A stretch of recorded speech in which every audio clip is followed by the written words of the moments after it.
Howdy, and welcome back to Celebrating Vintage Model Kits. Today we're going to be looking at an Italian model. This is a kit produced in the 60s by a company called Artiplast. It's the Macchi 202 Folgore, which is Italian for Thunderbolt. This is a re-engineing of their previous aircraft, the Macchi MC 200. They got a license-built version of the Daimler-Benz DB 601 that was produced by Alfa Romeo as the RA 1000 RC41.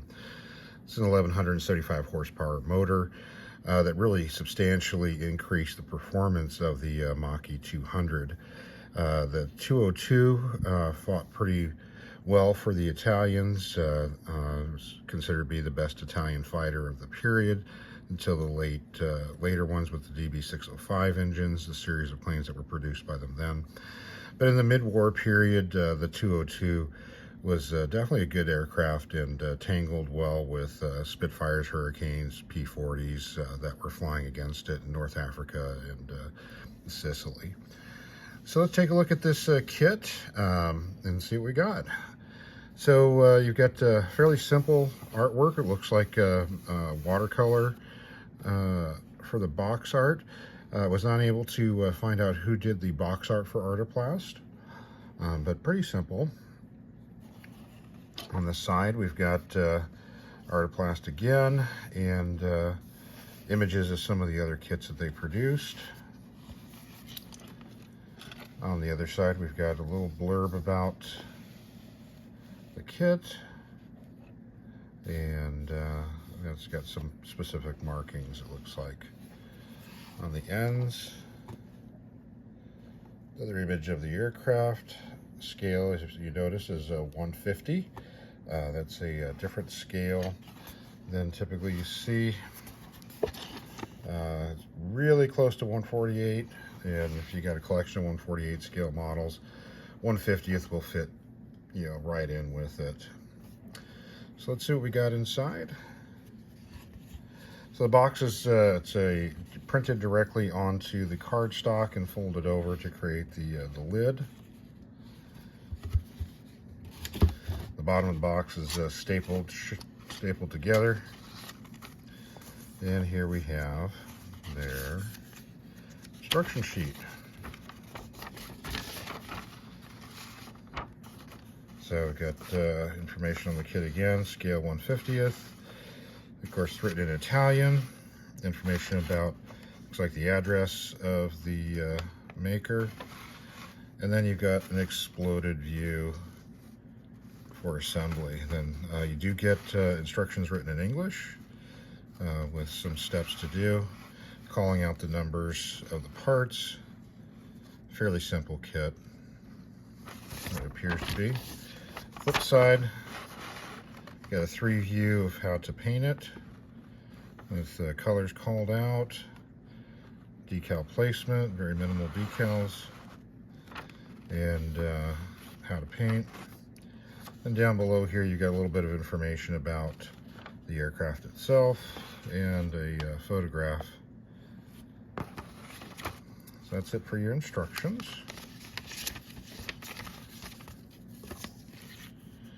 Here's the decals that come with it. No information on the back. Decals are not in the best shape. Looks like they had a large film area around them. They do look pretty thin though for this period, but pretty simple. This particular aircraft was from the Regia Aeronautica, from the 51st Stormo, 20th Gruppo, the 151st Squadriglia. Hopefully I'm saying that somewhat close to the Italian pronunciation. Was only able to find one image of this particular aircraft, but it is of an actual aircraft, so show you what I could find on it. So now let's take a look at the actual kit itself. The kit comes bagged within the box with almost completely all loose parts. This bag has never been opened, so we'll do this for the very first time.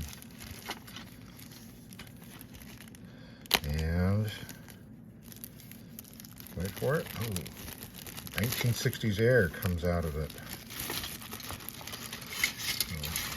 We'll dump these parts out so we can take a look at them.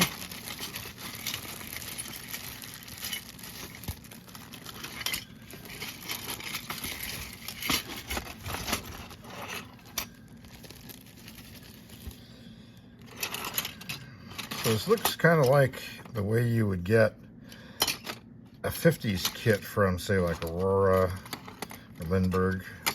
A lot of loose parts, a very minimal amount of trees.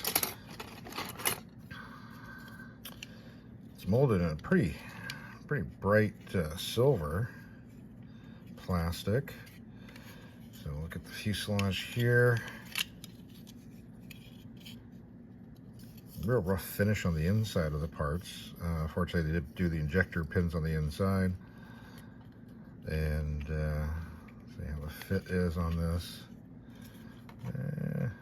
Doesn't want to go together too well here. Yeah, if you're using the locator pins, it does not go together very well. There's only a couple of locator pins on it, but it's very off-center, rough. It's not anywhere close to being smooth on the lines there. Very crude. So you've got what you would typically see in your 50s kits, a very crude representation, very heavy riveting, minimal representation of other parts. Like this is just this kind of molded bulge with some grooves on it to represent the air intake with the sand filters. The under fuselage radiator scoop doesn't even open, just got a couple of lines across it. No opening on the rear of it. And to be honest, I think the shape leaves a lot to be questioned. It looks like a very huge nose and a very small tail. I know, the aircraft, was a little nose large with the grafting of a new engine to it, but that just does not look like it's all that accurate. So that's that. Let's take a look at the wings. What we got for wings?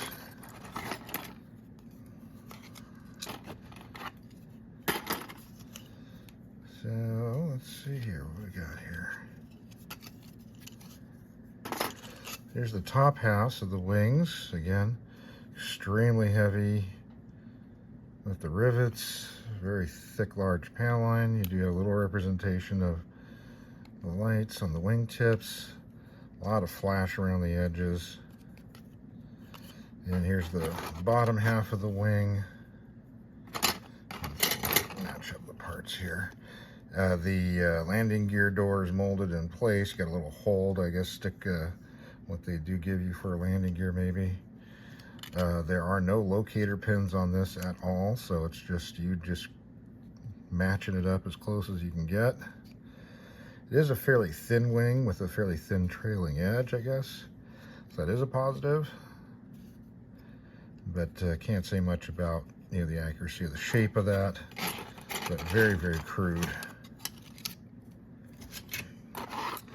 It's your tail planes. Your elevators, a lot of flash around the edges of those. Again, very crude. A lot of sink marks in here as well.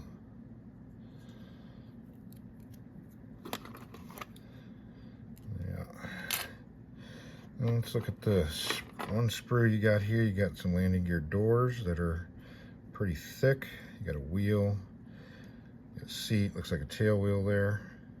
The wheels are extremely crude looking as well.